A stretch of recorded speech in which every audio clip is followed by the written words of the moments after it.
what do you find the American people to be like? Friendly and full of hope and positivity. Very hospitable, very helpful, great fun. Really communicative, talk, and everybody wants to have a chat and talk to you. And we love the US. Greatest country in the world. I was really amazed of the hospitality here in Texas. The people are really friendly and everybody's been super hospitable. Trump made the phone call, and the United States now have their star player back for the game against Belgium.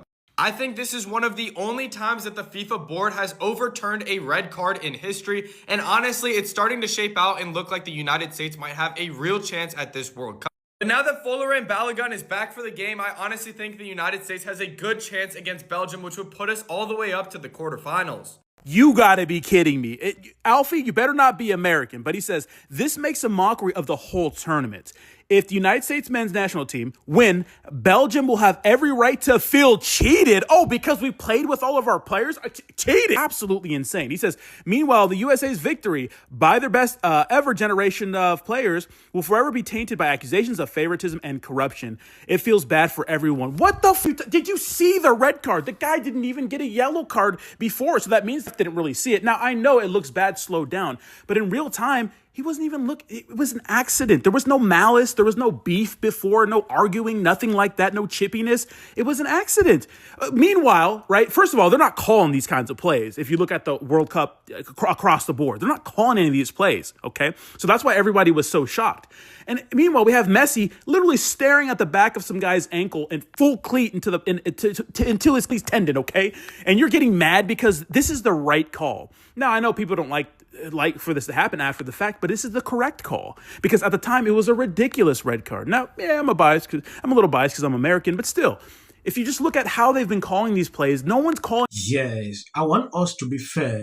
I just want to play this video so you can see exactly what happened that day before we go into the full analysis and actually what is happening today.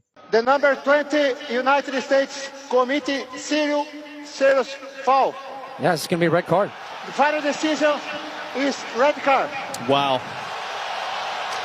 The safety of his opponent. You could argue it does, but I think it's slightly unfair because it's more card. And I could see why this will potentially be given, but this is why I like seeing them in real time like this.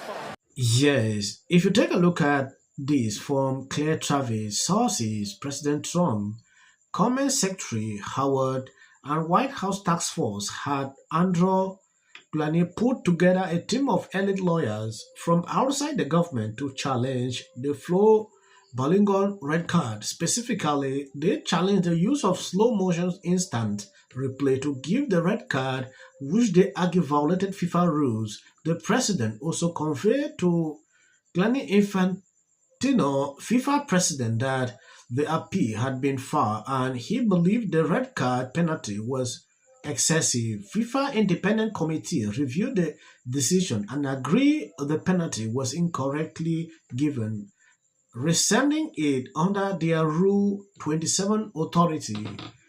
People with little knowledge are here melting down, saying all sorts of things. Balogun is a class act. Imagine scoring a goal for USA, then getting a red card called, then realizing that you will not be able to participate in the match against Belgium in round 16, the toughest match so far for USA. You'd probably be really upset, right? Well, we saw Flo after the match talking to the referee and actually shaking his hand. It was, for me, it's important for me to say, obviously, first and foremost, it was totally unintentional, which I'm sure a lot of people know. But, I think the choice of the referee was, of course, his choice, but I don't think it was the correct call. I think a yellow card would have been fair, just due to it not being intentional, and also, there's not many places I can place my foot in such a scenario. But I think it's happened, and it's something I have to accept and just move forward from. It's difficult, to see red at any time, but especially now, But for me, the most important thing was just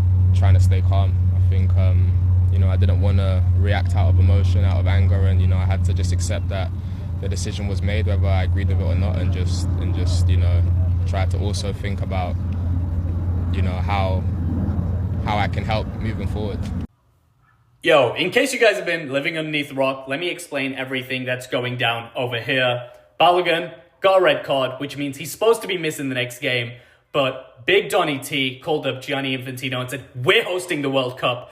We're bringing you guys billions of dollars in revenue. You are going to let our star player play. Let's take it back to the start. Let me explain exactly what's happened. If you get a red card in big tournaments like this, you miss the next game. That also happens if you get 2 yellow cards in a row. Now, a lot of people, specifically from North America, are saying this was a bad VAR call. They're contesting it, saying that it shouldn't have been a red. But in most standard football leagues, especially the biggest and most competitive ones in the world, if you're raising your studs, that's a red card. We also know Messi did this recently and got away with it. What are you going to do? But this guy had already gotten his red card and was set to be missing the next game. We all know what happened next. Donny JT picks up the phone. 4th of July, Gianni Infantino, ring, ring, ring. It's the cash cow. This guy is telling him, listen, you're going to be winning so much. You're going to be tired of winning, Gianni. We're bringing you billions of dollars. As star player, cannot miss the next game. You better unsuspend him. So they have suspended the red card issued to USA striker during their round of 32 win over Bosnia-Herzegovina. Yes, these people can't even stop.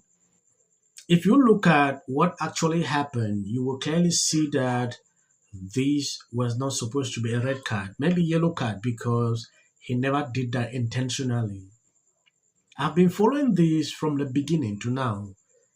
And I've not been putting out videos on YouTube simply because it doesn't really align with what I'm doing here. I decided to do these videos as a result of the politics that is coming into this. At some point, if you see people melting down, some says, oh, Trump made the call, oh, Trump did it. FIFA is an independent body. I saw a few months ago at the African Cup of Nations, FIFA had to take a decision that we have not seen. Senegal won, but at some point, because of what happened in the field, they gave the cup to Morocco. That's to tell you there are certain things that we don't understand, that the people sitting in there, they have a committee. Is made up of people around the world before they take this decision. So people coming here to sit, talk, all kind of nonsense is something I don't understand. All the Eurohead soccer bros owe me an apology for calling me a dumb American for not knowing soccer. I may not know soccer, but I know bogus when I see it when it comes to sports. Last game, they gave our player a red card for accidentally stepping on somebody's ankle. Clearly wasn't intentional. Clearly was going after the ball. The Europeans were calling me idiots. And I let it be known that if somebody accidentally stepping on somebody's ankle constitutes a red card and getting kicked out of the game and then getting suspended for the next game, that's dumb sport, dumb rules.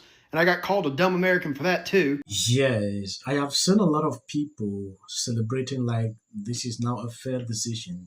I have seen people saying, oh, this is cheating. FIFA is not the FIFA. We used to know, things like that. At some point, if you take a look at the action the Trump administration actually put out here, they had to bring a team of lawyers to appeal this decision. This is the right procedure to do. Some other countries don't usually do this. They will ignore it. The reason they are seeing this changing now, they don't believe this happening. I don't want to prolong the video. I just want to end here. I wanted you to see exactly the level of hypocrisy that these people always try to spread when it concerns the United States. It gets crazy. And so the short clips you see at the end, that's for White Greta. You can always skip. Live on celebrate America's 250th anniversary. Monday night gave the president and his acolytes an opportunity where the gladiator's god was. Oh, can you hear me?